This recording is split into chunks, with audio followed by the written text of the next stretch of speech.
Now, normally in these courses, I don't really touch on anything to do with a knife. I think it's at least another day or two, if your boss is so generous to do so. But I think in this industry, a little bit of knowledge is a dangerous thing, so I don't like to touch on it too much in these couple of days when we're dealing with all the empty-handed stuff. However, because of the industry that you guys work in, and you're all pretty well trained, I guess we can. How long have we got?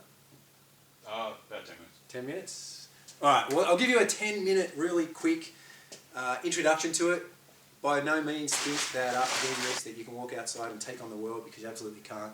Even the best of the best struggle with this. So, in regards to knife, if you get in that situation with a knife, there's all those other options, by having your head up and looking around and situational awareness, which everyone talks about. But let's be honest, we're not all walking around like this at all times. We often let our guards down. We're out different places and drinking and whatnot, and we make mistakes. So it does, it can happen. People always say to run, and I agree with that, if you're capable of running. If you're out of shape, or, if it takes you 20 seconds to run the 100, I'd probably say maybe not.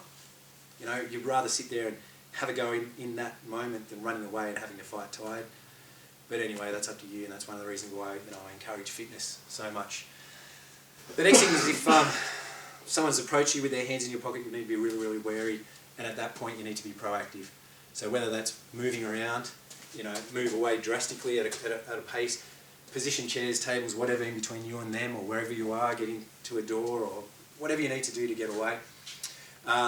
Whilst you're moving around as well, look for what there is around you that you can use. Does there happen to be a brick there?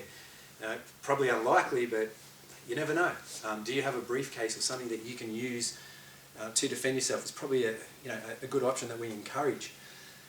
If you are cornered and you get in that spot where there's no escape, if they're after possessions, just give them to them. Your new iPhone is not worth losing function of a thumb or a finger or whatever. To try and be a hero, taking that chance, not worth it. And the other thing is, if all that fails and they still come forward, that's when this stuff, that's what we're about to do to train. And you've missed many, many steps if you get to this stage. So pretty much there's 3 knife scenarios that you may have to deal with. Number 1 is a dynamic knife. So if you use one of these training knives, dynamic knife is someone coming in, slashing you, trying to stab you. If you find yourself in that position, I'm sorry to tell you, you've made some pretty bad errors, and that's really, really, really tough to deal with. Really tough. The next type of knife scenario may be a static attack or a threat, which is where someone comes up and places it against you. Like you quite often see in Krav Maga classes and whatnot, where people hold a knife in that kind of manner. The third one, I think we need a third category, which most people do not include. And that third category is somewhere in between the two. I call it a dynamic threat, okay? And just as people train self-defense, there are people out there, if you were going to mug someone, or if I was going to mug someone, I would study it and look at the best possible ways that would give me success. And going up and doing that, not so much. So what I would do instead is I would have, like half a metre to a metre gap in between myself and that person. And I would ask from here, for the reason, if they made a play for the knife, I can pull it back and then use it.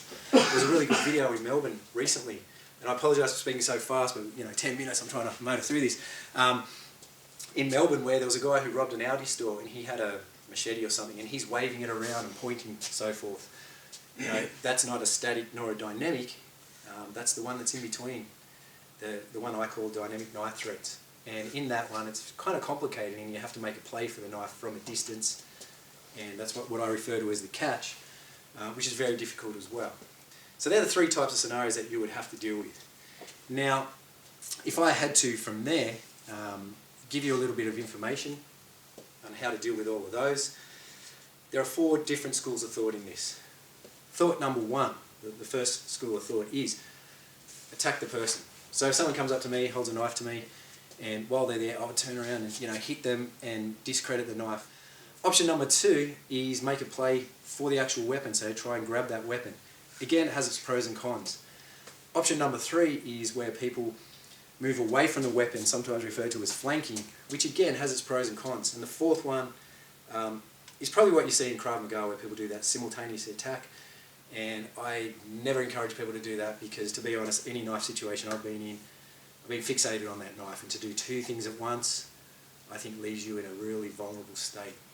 And doing that kind of movement, that the crab 360, if it's dark, any number of circumstances, your depth perception may change, you may make an error, and if I miss, I'm leaving myself very, very open.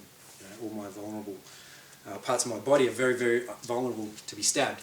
So from that perspective, I don't tell people to do that one. However, some people have got it to work. So each one of those 4 are correct, each one of those 4 are incorrect. It's all determined by the circumstances. There are people that have gotten each and every one of those to work, and there are people that have gotten each and every one of them not to work.